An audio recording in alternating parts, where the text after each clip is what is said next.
In spring 2022, Howard University partnered with the Gordon Parks Foundation to acquire Gordon Parks images. Ultimately, this collection grew to become the largest collection of Gordon Parks photographs anywhere outside of the Gordon Parks Foundation. This fall, Dr. Melanee Harvey curated an exhibit, Temples of Hope, Rituals of Survival, Gordon Parks and Black Religious Life. This exhibition attracted the largest audience to the Howard University Museum in its history. From MSRC, the Moorland-Spingarn Research Center, on the campus of Howard University, I am Dr. Benjamin Talton, and this is On the Yard, a podcast that uses MSRC's archival collections to shape conversation, explore stories, and uncover the ideas that drive change, and celebrate the history and culture that define the global Black experience. For this episode of On the Yard, I'm joined by my friend and colleague, Howard University Associate Professor of Art History, Dr. Melanee Harvey. So, Dr. Harvey, can you just tell us a little bit about who you are and what your Howard origin story is, how you ended up here? Sure. So even though I was born in Dayton, Ohio, I actually spent the majority of my adolescence here in Washington, D.C., so I really claim the nation's capital as my home. I did my undergraduate study at Spelman College, where I really was quickly immersed into the world of art history and the very specific, unique art histories that happen at HBCUs. I did not know you were from Dayton, Ohio. From Dayton, Ohio. Are you from Dayton or are you from D.C.? No, I'm from Dayton and D.C. Okay, I literally, both. 10 years of my life in Dayton, and then the rest, D.C. has been home. Oh, I didn't know that. Okay. Yes. Well, as I said in the opening, we have this amazing exhibit that you curated. I'm super proud of it. We're sitting right outside of it right now. For those, if you could use your mind's eye to see this amazing exhibit. But let's walk back a little bit and just introduce our listeners to Gordon Parks, for those who don't know him. Sure. Gordon Parks is really one of the most consequential photographers, I would say, of American photography and perhaps the history of photography. He is born in Fort Scott, Kansas, which I feel like gives him a very unique experience as a Midwesterner, as the son of exodusters, those generations of African Americans, primarily from Tennessee and the Deep South, that helped to settle, right, what's called the frontier then. So he has this very unique relationship, I think, with nature that we see show up in his body of work later. He has an extensive, really, career working on the railroad, where he comes across magazines and sees photography really for the first time. So he's self-taught? Yes, in a lot of ways self-taught. In fact, he notes Richard Wright's book that privileges photography called 12 Million Black Voices. Gordon Parks referred to that as his Bible. That's what instructed him on how to use photographs for storytelling. So his first studio is set up in the Southside Community Arts Center, very important aesthetic center on the south side of Chicago.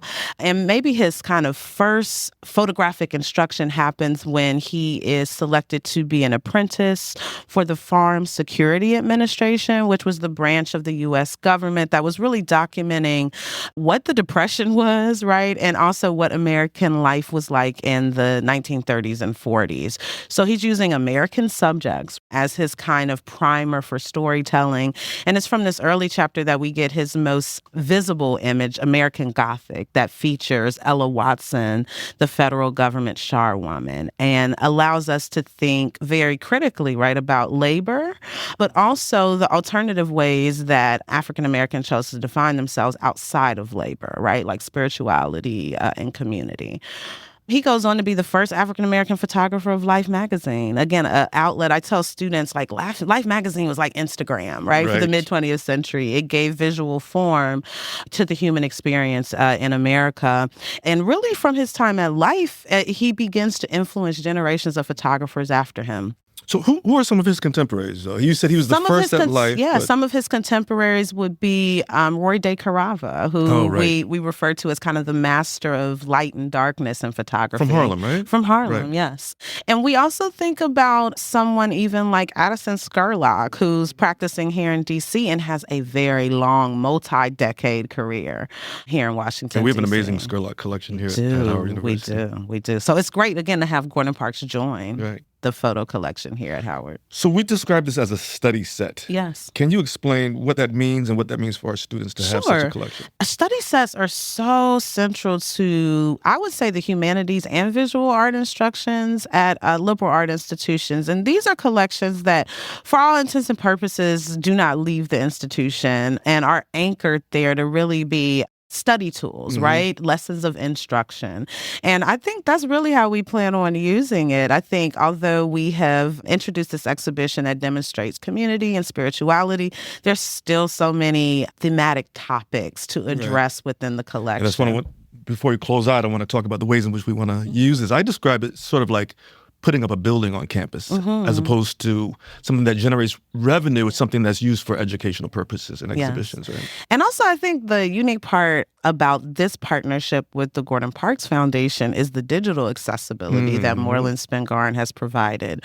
So both our students, but also the general public can go to Digital Howard and see those images, of course, that are watermarked, so they're secure, but still Shout out to Digital Howard. You can go right now to Digital Howard, just online, do a search, and you can see this collection. Yes, and literally a fair amount of images that both, again, our students and the public and our faculty have access to kind of advance instruction. So speaking of instruction, then how do you incorporate Gordon Parks and this collection into your classroom? I feel really, like I said, honored because I've had time really from 2023 up until now. I've had time to really experiment with how we use the images. So even in classes like our freshman seminar class, which is the required class that every freshman in the Chadwick A. Boseman College of Fine Arts takes, we had a session on Gordon Parks and they had the opportunity to go through Digital Howard. In addition to that, one of the intro exercises for my African American art class is going to select Gordon Parks' photograph and write a formal analysis of. I know our photography coordinator, Larry Cook, and also our photography instructor, Alana Fields, are always guiding our photography majors to this collection as a source of inspiration. And I imagine really in the years ahead, we'll begin to have student shows that allow students to see their work alongside Gordon Parks because, I think that type of inspiration of seeing the cultural work that his photography does is what will kind of light a fire in our students. Yeah, I love the fact that Digital Howard is being incorporated into your teaching. Of course. It's right there literally at your fingertips. And I mean, it's important because learning that on the undergrad level means that perhaps that will stay, with students even when they move beyond the yard.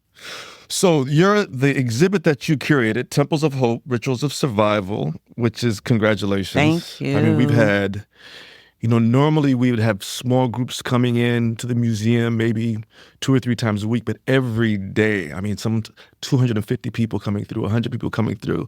So you've made history. You're making history. So what were your aspirations for this exhibit? And then we could just walk through. I think there's 7 sections, and we could just slowly give people a sense of what it looks like.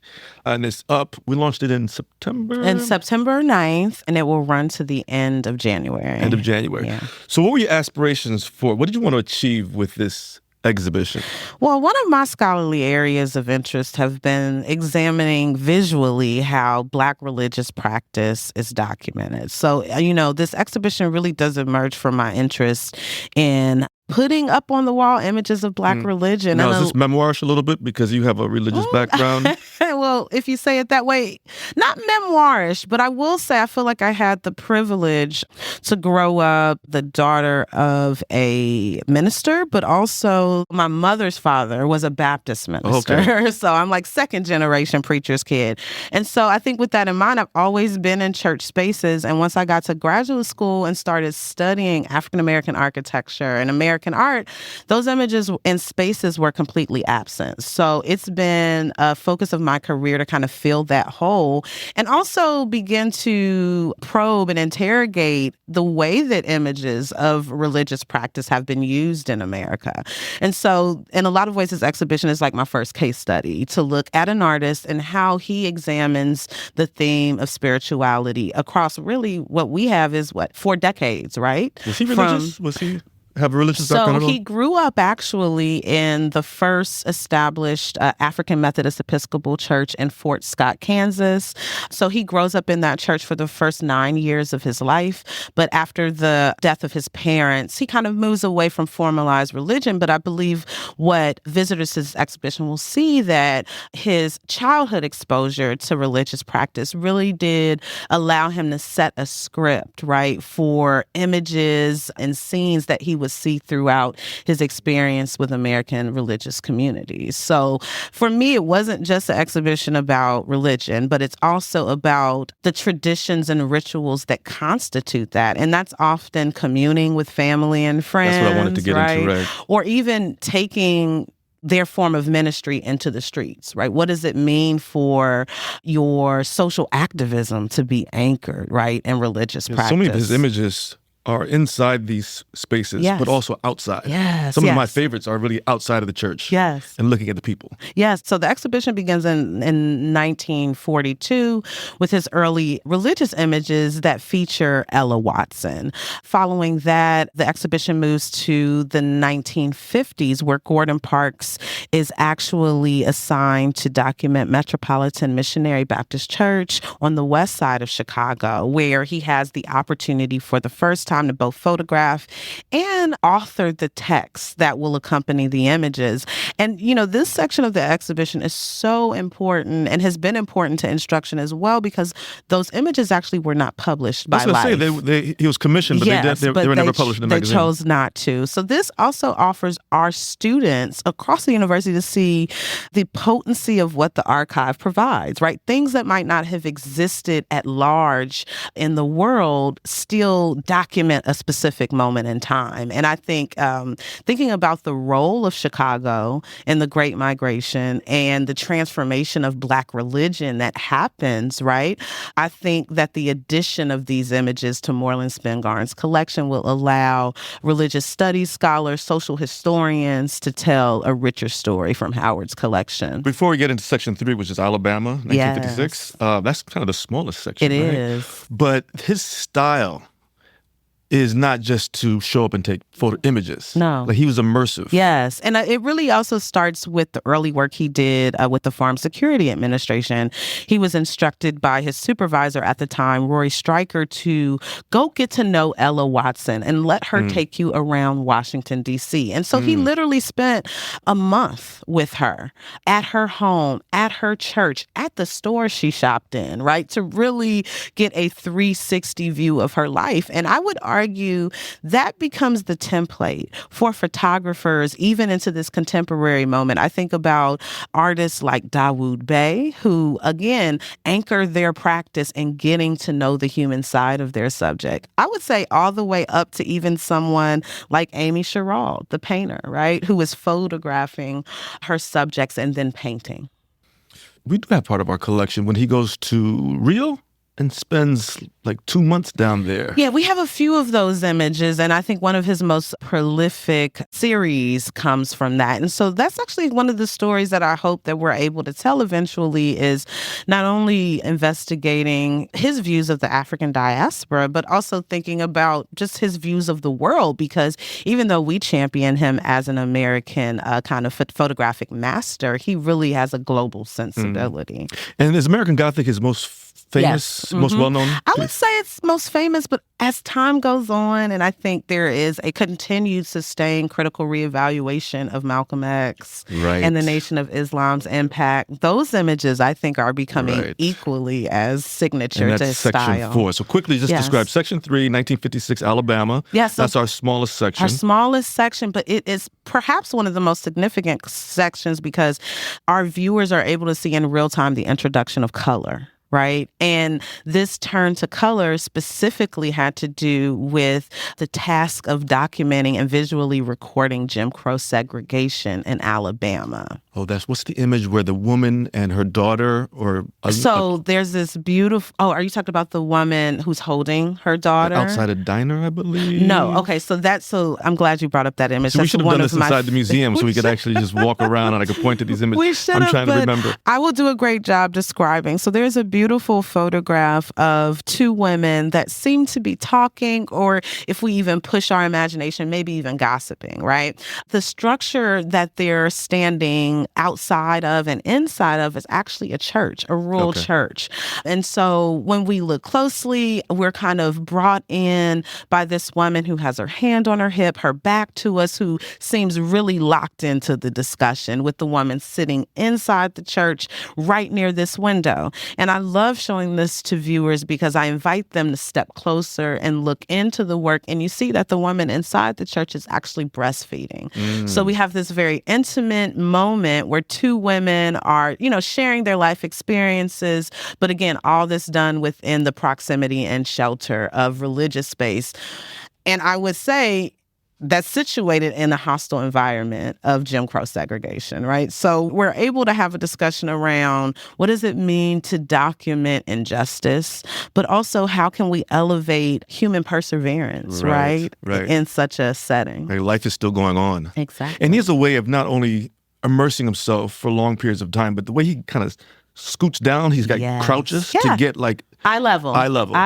And I mean, I think we can't underemphasize like what that means to level the playing field in terms of power, I like that. right? Yeah. Because he understood, he's often quoted as saying, the camera was my choice of weapons, right? The choice of weapons. What is it? I think even in that choice of weapon, that means he understood his power, right? And image making and telling a story and documenting a presence. And so these are all the stories that I hope we're sharing with students, not just in the College of Fine Arts and in the Kathy Hughes School of Communications. I mean, just across the university. Now, I think it's the largest section, section 4. And we have it situated on the longest wall. I think it's the only one that doesn't turn a corner. It's continuous in that way. Yes. And this is the Nation of Islam across New York City, Chicago, LA, and Miami. Yes. And so this is the largest section of the exhibition, as you mentioned, but this is also the first point of the exhibition where you're dislodged from a singular place. The first section is Washington, D.C., then we move to Chicago, then we're down south, and now we're thinking about Nation of Islam truly as a national entity. Because I think often we think about Nation of Islam exclusively in Harlem, exclusively in Chicago, but it really was a strong network, right? That was pushing Black liberation and self-advocacy. And so one of the most delightful parts of this section is to really push viewers to understand now a spiritual practice is something that is grafted on public space. It happens outside of the confines of sacred space. And I also think that goes back to what Black religious scholars have said really for decades at this point, that there's always this relationship between the secular, right, and the sacred, and you can't move away from that. And I would argue that the Nation of Islam optimized that kind of murkiness and really made sense of self, sense of community, and empowerment and liberation the bedrock of the spiritual practice. And unlike the Missionary Baptist Church in Chicago, we have scenes of the nation in that secular space. Yes. On the street with Adam Clayton Powell and Malcolm X. In the Temple No. 7 diner. Holding Muhammad Speaks. Holding Muhammad Speaks. Yes. I mean, so Gordon Parks just offers us this rich capsule of all the ways in which the Nation of Islam operated, and again, provides a kind of alternative subscript that isn't often recognized. I love that you brought up the photograph that kind of ends that section where we see Malcolm X sitting alongside Adam Clayton Powell. He's not an island unto himself, right? But he's actually an important link in the network of social activism at the time. And in the middle of that wall is Muhammad Ali. Yes. Praying. Yes. And I juxtapose that image with an image of a young boy and maybe an older teenage boy or man that are also praying. And this kind of idea that whether it's a celebrity or it's an anonymous individual, that these individuals are connected through gestures and rituals like prayer. And it also, for me, has been endearing, kind of generationally. When I bring students in, I'm like, who is this? Some of the students know who Muhammad Ali is and some don't. So again, it becomes this moment of kind of extending that generational knowledge, right? That I feel like Howard has a special way of doing. Absolutely. One of my favorite image, not because it's the most striking, but it's the one that, well, it's the image of Malcolm X, but it's in color. Yes. And I'm drawn to it because I'm hard-pressed to recall seeing a color image of Malcolm X. Yeah. And I think that was really important for And me. you see why they called him Detroit Red. Of course, that striking red hair, right? Yes. And I have asked students so often, like, how many of you all have seen, images in color? And often there's only one, out of maybe 25. But I think that there's a certain humanity that comes across. And also just thinking about our students now, there's a certain expectation, right, about how they encounter images. The images that they see on Instagram, Facebook, they're always in color. And so it makes it newer. Yeah, because if it was black and white, there's this distance in time. Exactly. But to see a color image of Malcolm X makes him more contemporary, I think. Very much so. Much more accessible. And that section, another thing that I haven't really amplified that I've pushed in a lot of tours is going back to the relationship building that was important to Gordon Parks' practice, right? He develops this rapport with Ella Watson in the 40s. He develops a rapport with Reverend Ernest Franklin Ledbetter in Chicago.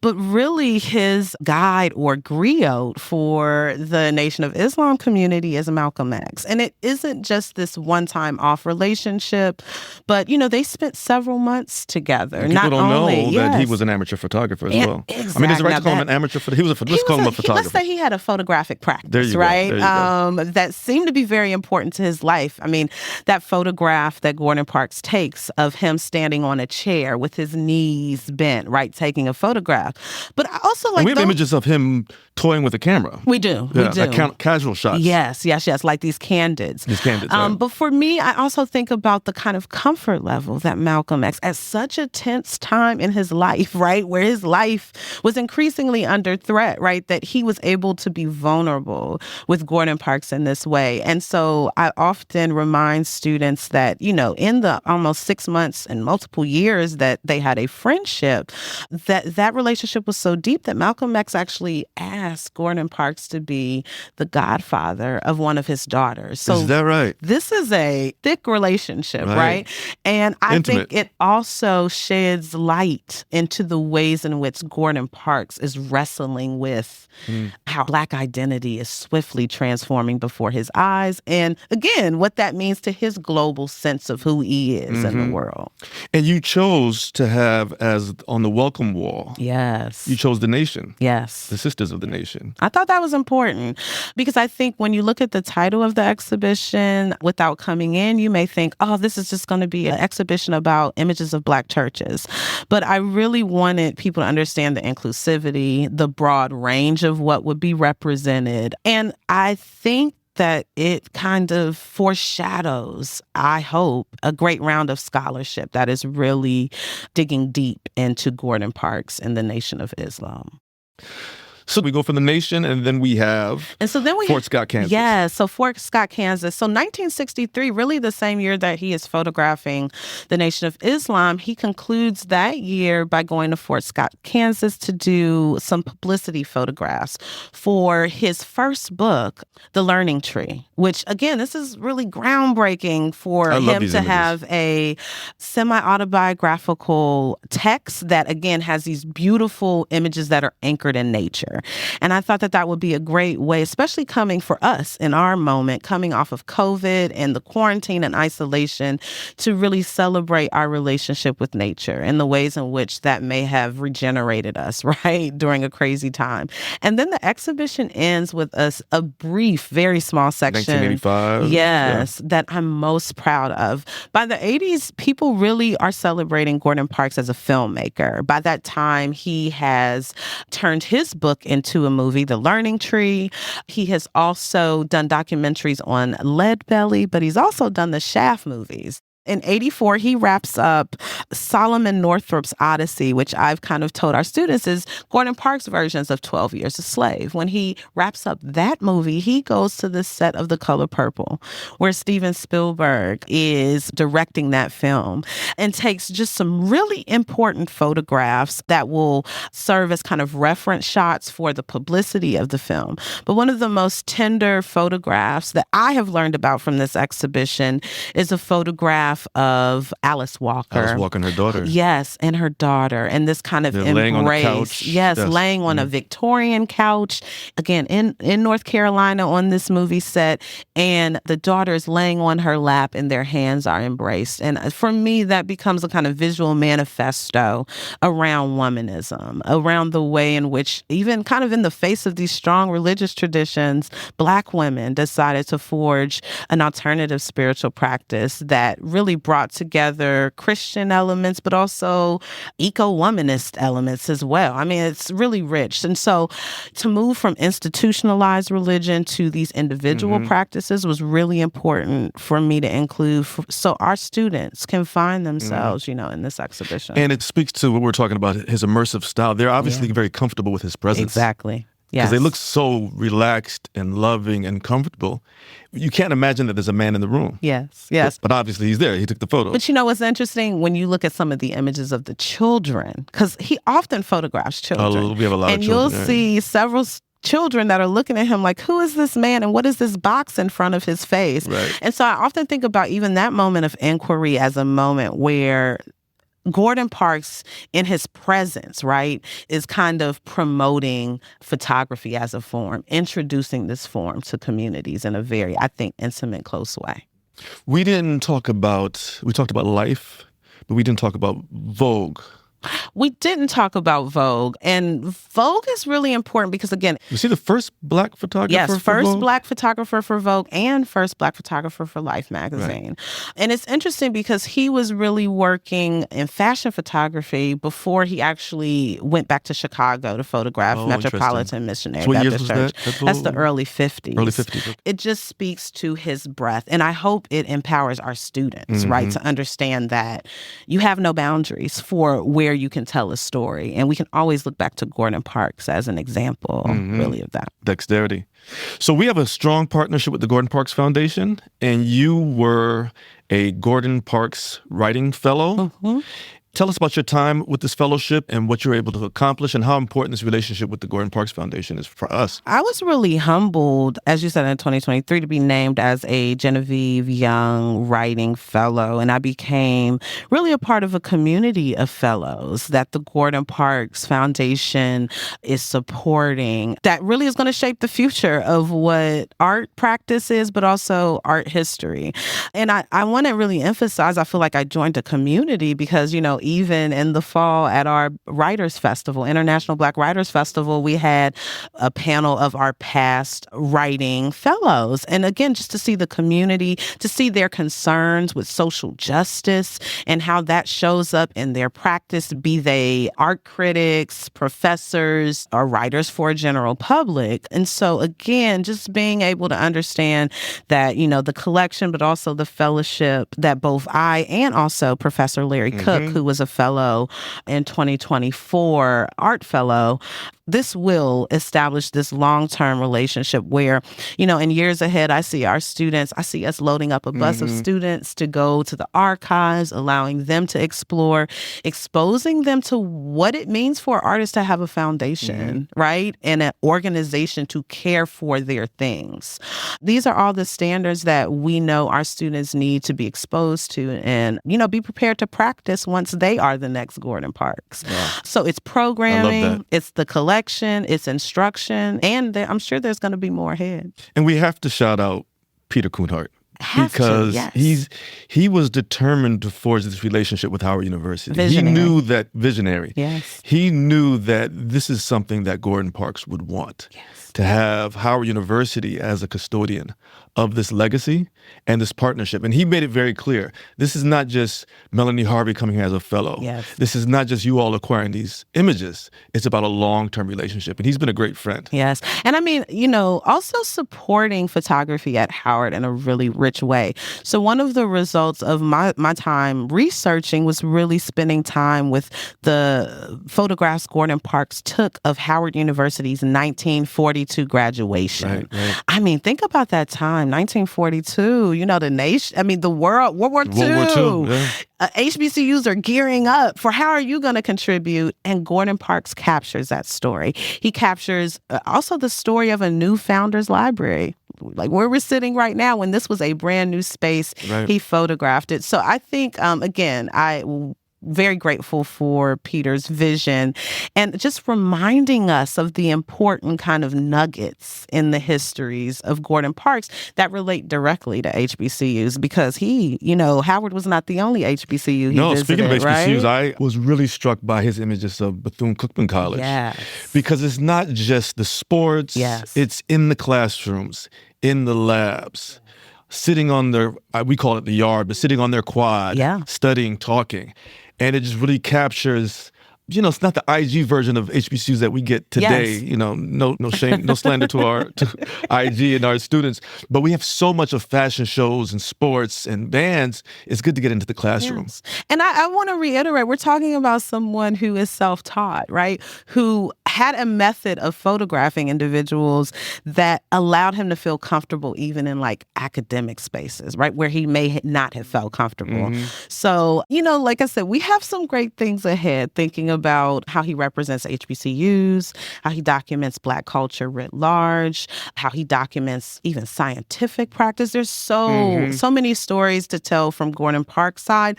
But I also want to say the addition of his collection to the history of photography here at Howard can't be like underemphasized.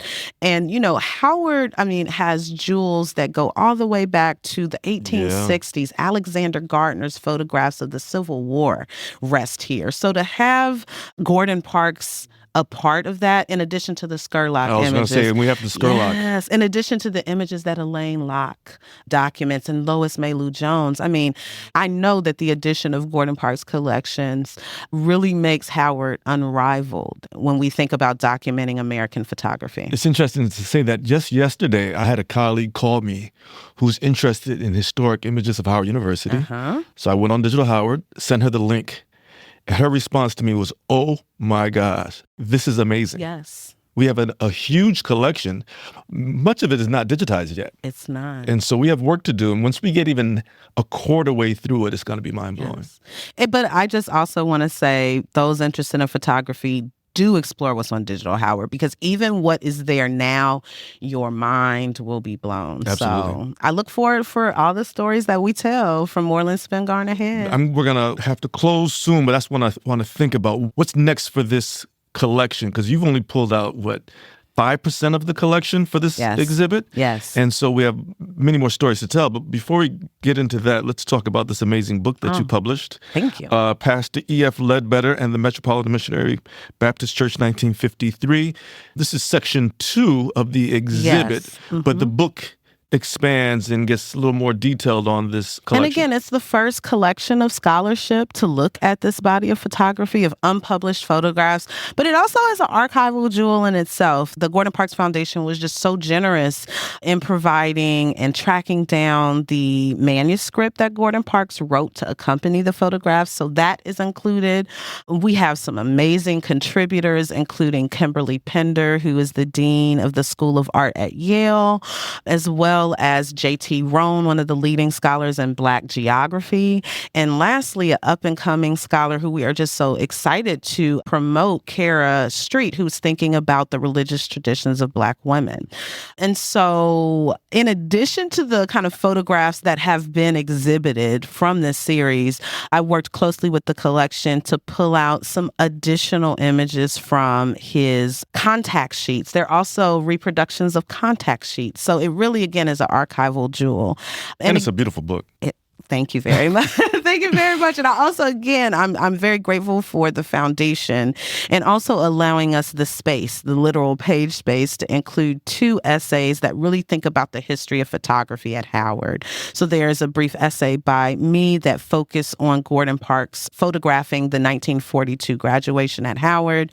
And then there's an additional essay by a colleague that focuses just on the modern history of photography and, again, privileges Gordon Parks. So for me, this book was just the beginning of a series of kind of close explorations that we'll be doing, primarily using that study. So let's get into it. So Dreaming Big, What are the next 2 exhibitions you might put together? Well, I will say one of the exhibitions that I'm very committed to will be a student response show, tentatively titled Feedback. And the idea is that our students will answer Gordon Parks' call, right, from these photographs, and they will produce a work of art that responds to that. So they're going to do pieces based on his... Oh, wonderful. Yes. So that will be one of our upcoming shows. An upcoming show also will be focusing on his images of HBCUs, that will also, for me, amplify the scholarship of our scholars here at Howard, like Professor Ashley Preston, but also place us in dialogue with Bethune-Cookman, right? I'm looking forward to the programmatic possibilities for that. And then not my last, but the next big, large-scale show we will focus on his images of culture. Thinking about how he documented Black culture, really intergenerationally, from his images of Spike Lee to his images of Langston Hughes. It will be a great opportunity to really pull insight from our faculty, right, on the importance of the kind of cast of characters and pioneers that he documents in his work. And then we may even be able to connect. See, I said 2. Now you never at 4. I love this. No, but we may be able to connect that to just our contemporary photographers because, you cannot talk about Gordon Parks without emphasizing his impact. And then I will say, and this will be a heavy lift, but one of our upcoming shows, I would probably say in the next 5 years, will really be a large-scale survey of history of photography that comes from Moorland's collection. So really beginning with those early photographs of Howard's buildings that were taken by Alexander Gardner, all the way up to, again, our beloved Scurlock photographs as well. So, we have great plans, and in a lot of ways, Gordon Parks has kind of reignited the study of the history of photography at Howard. I love that. And I'm so glad that we're really thinking about Howard as a historic space, a very important place, not just in D.C., but for the world. Yes. So Dr. Melanee Harvey, thank you for joining me on The Yard. I'm proud of the work you do. I'm proud to call you my friend. Thank you so much, Dr. Talton. Thank you. Thank you for joining us on The Yard, the podcast of the Moorland-Spingarn Research Center, a University FM production, and produced by MSRC's very own Aaron Jacobs. I am Dr. Benjamin Talton. We look forward to seeing you again on The Yard.